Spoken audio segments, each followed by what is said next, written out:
Previously on The Creation of Us. We're here at our home and we are having a joint birthday party for Kristen, her mom, and her grandmother, and it is a 30, 60, 90 because they are all 30 years apart within the same month, which is insane to me. Being pregnant and celebrating my birthday, I'm really excited because this Mother's Day just passed and I felt like that was like the perfect birthday present, and now like this is like a better way to celebrate.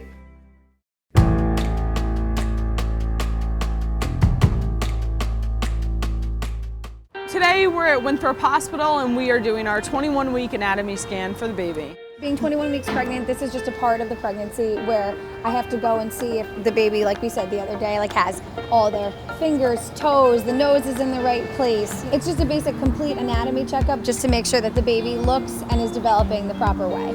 Health-wise, being 21 weeks, it's getting to the point where I feel like a little bit of a turtle when I'm laying down trying to move, but other than that, I feel really healthy and really great, and I'm starting to feel the baby more and more, so that's also reassurance that everything is okay. So it's a wonderful experience. I'm just really excited to be able to have it.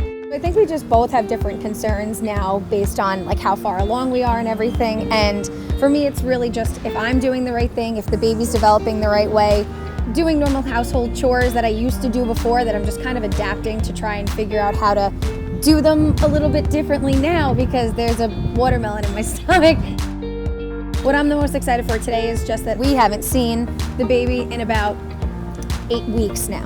So I'm nervous about seeing the sex of the baby, but I'm excited to hear the heartbeat again and just to be able to see how it's growing. And it sounds weird, but it's almost like a disconnect when you don't have a sonogram for a certain amount of time, and I just can't wait to be able to like see it moving around and I can know that everything is okay. The anatomy scan went really well. Yeah. The baby wasn't exactly in the correct spot It never is to examine the entire body. But the baby is completely healthy, completely fine, on the right track, and I think we got the results exactly that we wanted to hear. So they actually wrote the sex of the baby and put it in an envelope. Oh my God. And it's going to be very difficult not to peek in the envelope, but Yeah. we're really going to try and hold out as much as we can. To know that like the sex of the baby is so close and literally could be in hand, but it's so close yet so far. So Exactly. We're gonna have to wait till the gender reveal, just like you guys are, and I hope you're as excited as we are. I'm team boy. I think it's a boy. I think it's a boy too. Watch, it's a girl. So So we're here in Comac, New York, and we are at the office of our adoption attorney, and we're basically figuring out exactly how this entire adoption process works so I can adopt the baby, and I guess kind of getting all of our questions answered for the most part. I know from this whole process, I think what I'm expecting or looking forward to learning are just basically our rights as an LGBTQ couple. Because, we have hit bumps in the road before as an LGBTQIA couple. I hope that this one, I hope it's a little bit smoother than not. My fears on this entire adoption process is this going to work?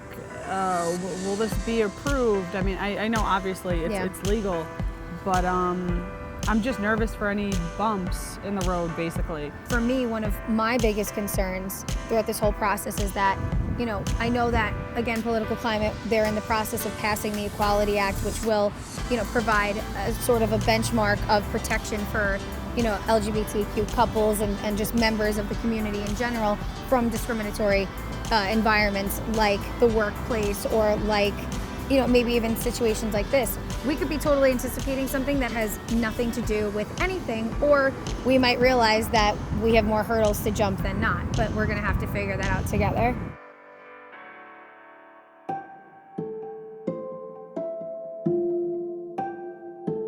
When are you due? October 4th. Okay, so the good news is you have between now and October 4th to figure all this out, because legally speaking, there's nothing for us to do until October 4th, until the baby's born. So in terms of the procedure, jumping ahead here, is as the biological mom, you have to consent to the adoption. Okay? Yes. It's your baby. Right. Okay, and you get to say who adopts, if anybody. That's really cool. Okay, so that's nice to know that I kind of have. No, it's your baby. A leg to stand on. No, you do. And you'll be signing papers saying you're going to be signing a number of documents, but in shorthand we call it a petition. And a petition is just a fancy way of saying it's a request for the court to do something. in your case, it's a petition, I wanted to adopt this baby. Right. What we're doing is we're asking the court to create a legal relationship between you and the baby. Gotcha. And because we're asking the New York State to approve of that, they get to examine you and they get to decide whether you're a suitable parent or not, within reason. Okay. Gotcha. So what'll happen on your point of view is New York State is going to want to know something about your background. Do you have an arrest record? Do you have a criminal history? Do you have a psychiatric history that would make you a danger to this baby? Right. And we have to submit information to the court showing that everything is okay, and then New York will look at that and then eventually approve of it, and then they'll say, okay, now you can adopt. Gotcha. So that's the information we have to gather ahead of time. One of the other things that's going to happen at some point is we have to have a social worker come into your house. Oh, okay. And that's awesome. that specializes in adoptions, Yeah. and they're all very nice people, and they will just take a look around the house, but they're going to look to make sure the house is a safe place to raise the children or child. Now, going back to your original question, you're married, which is certainly good. If you were a heterosexual couple, then automatically the baby is, both of yours, so to speak. Okay, because of your situation, we don't have to have an adoption, but I would strongly recommend it. You may say, I'm living in New York, and New York is reasonably liberal and about these kinds of things, and you may be fine, but you don't know where you're going to end up in life. The adoption kind of seals it for you. Absolutely. So there is no doubt at that point. And if we have an adoption that New York has approved and you decide to move, they are obligated to, it's called full faith and credit, and they have to honor a New York law. So if New York says you have a valid adoption, then Alabama says you have a valid adoption. That's the extra protection that you've got. You'll have whatever number of months are left between now and October to pick a name. And at some point after the baby's born, you'll put it on the birth certificate, and you're the biological mom, so your name is going to go there, and we'll add your name. So let me ask you a question. I know the answer pretty much, but just to make sure here, what do we know about the baby's father? So he's a third-party donor from, it's called California Cryobank, so it was a sperm bank. Okay.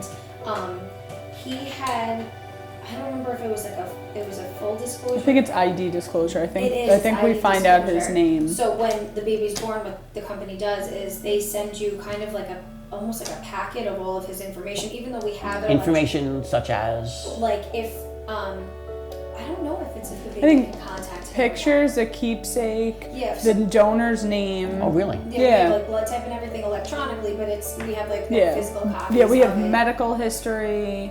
Don't you know that ahead of time? Every other thing. Yeah. I mean, I think it's more for the child, so that if they ever have any questions of like who their father is, it's like, here, you look at whatever you but want. you have a general background of the father, Yeah. in terms Oh, of physical characteristics and things like that. Yeah, Definitely. pictures, That's what we did ethnicity, first, yeah. nationality, I feel like that's really how we picked him in the first place, because we had top 5 that were for vain reasons, like what he looks like, compared to us, how and then when we were going through the whole thing, we did so many genetic tests beforehand, so he matched the best with me so far. For you then, I mean, you had your son before test too, but like in this case, because we did IUI first, it mattered that for like the time being that like he matched medically the best with me. Okay. So that's why we chose him. From my experience, there should be a document somewhere that says he's releasing himself from responsibility as far as, like, as a father, as far as child support and that kind of thing. So you should have a document somewhere that says that. It definitely is. does. What we don't want from an adoption point of view is the baby's born and all of a sudden November comes around and he says, well, I want to visit my baby. Right. Like, Exactly. or I have rights, So there should be a release somewhere. Yes. I mean, you wouldn't get to this point, I don't think, without one. But we're going to have to file that with the court because the court doesn't know. Right, of course. And the court's will say, okay, well, what about the father? And we have to account for him in some way. Okay. And that document should do the trick. Definitely. Yeah. So you said before that there's paperwork that she can start today. Is that? Well, I need to, we'd have to prepare the paperwork. Okay. But I would need a lot of information about you personally. Okay. To fill it out. So if you're ready, we can go through all that. Yeah, sure. Okay. The amount of paperwork is probably going to be extensive, as Steve had kind of said in there. Yeah. But I mean, it's all worth it. And I like that our paperwork, it's different. It's different, Yeah. because we're already married, so it makes stuff a little bit easier, and we don't have to go through this whole, do we know the person who's having this baby? It's you. Right. No, and Do you know the person that's adopting this baby? Yeah. It's me. exactly. I was so fearful before, and now I'm more excited having more information about it. Exactly. Oh my God, I'm so excited. Thank you so for even doing Yeah. the meeting with us. Oh, thank you. Yeah, My of course. pleasure. I really am. I'm so excited. Thank you. This whole process is just, I think it's enlightened us on what we have to do, like Adulting. adultings. We have to make a living will, and we have to get life Healthcare insurance. proxy and- Yeah, exactly. All the things that we thought we were too young to have to do, but now with a Exactly. baby on the way, we definitely have to. I think we have a beautiful home and a beautiful family, and we're stable financially and emotionally, and not fully and in the places that there's room for growth, then Yeah. we grow as a couple. And that's Exactly. that's how life has to be. It can't be picture perfect all the time. So hopefully, the state recognizes that we're going to be really good parents, and that we'll mess up along the way, and that's it. If you want to see more inspiring LGBTQIA videos, Hit the bell to get notified when we upload new OnlyGood TV episodes.